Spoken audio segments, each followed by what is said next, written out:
वास्तव में भगवान के ही दर्शन हुए हैं, ये आप कैसे महसूस करेंगे? जानिए, ईश्वर की भावना का मतलब है कि आपको लगता है कि ईश्वर आपके साथ है या वो मौजूद है। जब कोई असंभव कार्य होता है और उसे करते हुए आपको एक नई शक्ति का अनुभव होता है, वह नई ऊर्जा आज आपके भीतर घूम रही है, जिससे वह कार्य संभव हो पाया है। इस ऊर्जा शक्ति को ईश्वर का अनुभव कहा जाता है। दर्शन का शाब्दिक अर्थ दिव्य दृष्टि है।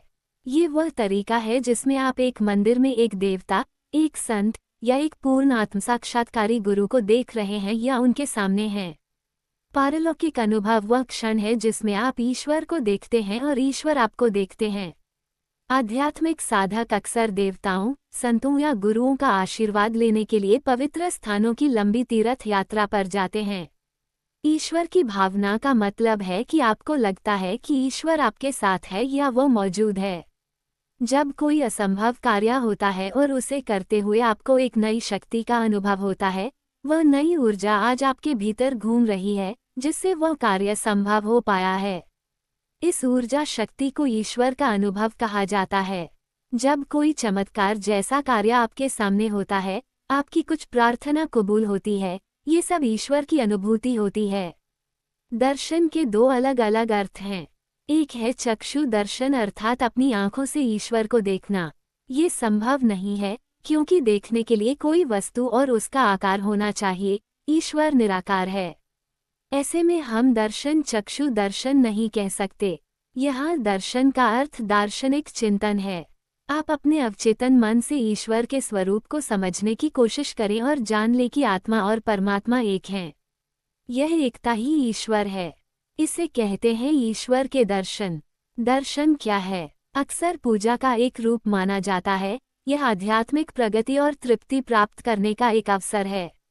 हालांकि पूजा के कई पारंपरिक हिंदू अनुष्ठानों में मंत्रों का लंबा जाप, विभिन्न अनुष्ठान, विशिष्ट ध्यान आदि शामिल हैं, दर्शन की भक्त से बहुत कम अपेक्षाएं होती हैं।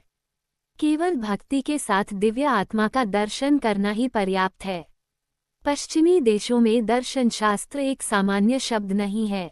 ये शब्द आध्यात्मिक पुस्तकों में छिपा रहता है, गलती से किसी योग गुरु द्वारा उच्चारण किया जाता है या कभी कभी आप इसे रास्ते में गलती से सुन लेंगे। लेकिन भारत और दुनिया भर के हिंदुओं के लिए यह उनके आध्यात्मिक जीवन का एक बहुत ही मूल्यवान हिस्सा है। दर्शन के विशेष लाभ हैं जो हमारी समझ से परे हैं। इस विषय में गहराई से गोता लगाएं और इसकी सुंदरता और महत्व को समझें और जानें कि कैसे एक ईश्वर रूपी साक्षात गुरु से ये दुर्लभ आशीर्वाद प्राप्त किया जा सकता है। यह आवश्यक नहीं है कि हमें जो अनुग्रह और आशीर्वाद प्राप्त हुआ है, उसे हम समझें। ईश्वर से प्राप्त इस वरदान और कृपा को समझना असंभव है। ये कैसे महसूस कर सकते हैं? कोई भी दो दर्शन समान नहीं है। हर एक आपके और भगवान के बीच एक अनूठा और पवित्र क्षण है। कुछ आंतरिक परिवर्तन का अनुभव करते हैं, कुछ कल्याण की भावना का अनुभव करते हैं, जबकि अन्य प्रेम और स्वीकृति की अत्यधिक भावना का अनुभव करते हैं। कभी कभी किसी को कुछ महसूस नहीं होता। हर कोई कुछ अलग अनुभव करता है और कुछ अलग प्राप्त करता है जो उनके लिए अनूठा होता है। आपके व्यक्तिगत अनुभव के बावजूद हर दर्शन में एक चीज जो सामान्य रहती है वह है प्रेम का आदान प्रदान। आप जिस किसी भी देवता, संत या गुरु को प्राप्त करते हैं, वे आपको निस्वार्थ दिव्य प्रेम से नहलाते हैं। दर्शन के दौरान क्या होता है? हिंदू परंपरा में किसी देवता, संत या गुरु को नमन करने और उनके प्रति अपनी श्रद्धा दिखाने की प्रथा है। नेत्र संपर्क के माध्यम से वे भक्त को देखते हैं और भक्त को दिव्यता की झलक भी मिलती है। परमहंस श्री विश्वानंद एक पूरी तरह से महसूस किए गए सद्गुरु हैं जो नियमित रूप से उन लोगों को दर्शन दे रहे हैं जो इस आंतरिक भावना के बारे में कहते हैं, आप जब दर्शन के लिए आते हैं तो मैं आपकी आत्मा को देखता हूँ, मैं उस समय आपका असली रूप देखता हूँ और मैं उस सुंदरता को देखता हूँ जो तुम्हारे भीतर है। आप भी इसे अपने भीतर देख सकते हैं और आप स्वयं भी इसे महसूस कर सकते हैं। उन्हें अक्सर आपकी आत्मा के दर्पण की अशुद्धियों को शुद्ध करने के लिए कहा जाता है ताकि आप ईश्वर के प्रकाश को अधिक से अधिक प्रतिबिंबित कर सकें। आप दर्शन कैसे प्राप्त कर सकते हैं? दर्शन सभी के लिए उपलब्ध है। बिना किसी जाति या धर्म के भेदभाव के इसमें भाग लेने के लिए सभी को आमंत्रित किया जाता है। जो कोई भी यह आशीर्वाद प्राप्त करना चाहता है वो इसे अपने घर में किसी भी मंदिर में या किसी भी मूर्ति भगवान के मानव अवतार या तस्वीर के सामने प्राप्त कर सकता है।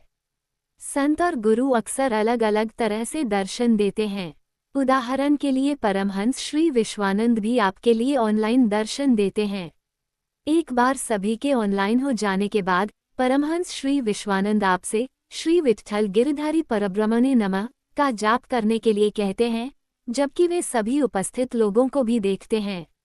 सबको देखने के बाद वह आपसे कुछ मिनट ध्यान करने और अपने तीसरे नेत्र से देखने को कहेगा।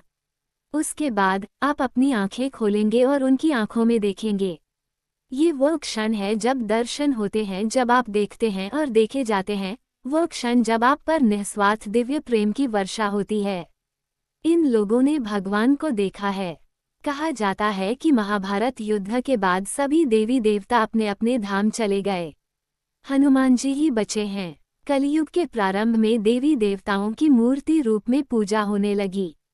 बाद में लोग इस देवता रूप या प्रतीकात्मक रूप के स्थान पर मूर्तियां बनाने लगे।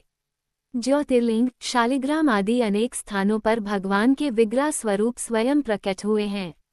मान्यता है कि सतयुग, त्रेता और द्वापर युग में किसी भी देवी देवता का आह्वान करने पर वह तुरंत प्रकट हो जाते थे।